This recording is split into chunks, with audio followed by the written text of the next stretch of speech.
ജെയുടെ സ്കൂളിൽ നിന്ന് വന്ന ഉടനെ ജസ്റ്റ് വിളിച്ചിട്ട് പറഞ്ഞു, ഞാൻ ഓൺ ദ വേയാ, നിങ്ങൾ ഒരുങ്ങി നമുക്ക് പുറത്ത് വരെ പോകാമെന്നേ. ശരിക്കും എനിക്കൊന്നും ഒരുങ്ങാൻ സമയം ഇല്ലെന്നേ. അതിനു മുമ്പ് ജസ്റ്റ് താഴെ വന്നു, പിന്നെ എന്ത് ചെയ്തു, ഡ്രസ്സ് മാറി, ജസ്റ്റ് ഹെയർ ഒന്ന് കോമ്പ് ചെയ്തു, അത്രേ ഉള്ളൂ. അപ്പം നിങ്ങൾ വിചാരിക്കരുത് ഞാൻ ഇങ്ങനെ പോകുന്നതെന്ന്.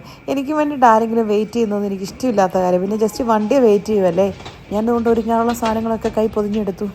വണ്ടി ഇരുന്ന് ഒരുങ്ങാമല്ലോ. മിക്കപ്പോഴും ഞാൻ അങ്ങനെ കാണിക്കുന്നത് കേട്ടോ. ഞാൻ എൻ്റെ ടൈമൊക്കെ അങ്ങനെ അങ്ങ് ലാഭിക്കും.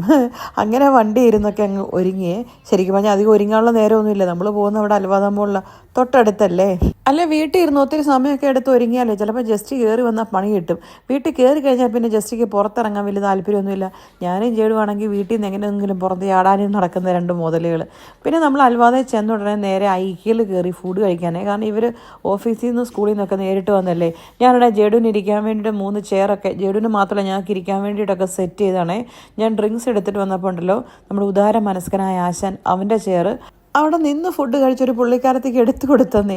എന്നിട്ട് എന്നോട് ചോദിച്ചു, അമ്മ ഞാൻ ഗ്രേറ്റ് ആയിട്ടുള്ളൊരു തിങ്സ് അല്ലേ ചെയ്തതെന്ന്. ഞാൻ പറഞ്ഞു അതൊക്കെ ഗ്രേറ്റ് ആണ്, പക്ഷെ നമുക്ക് ഇരിക്കാതെ വേറൊക്കെ സീറ്റ് കൊടുക്കുന്നേ.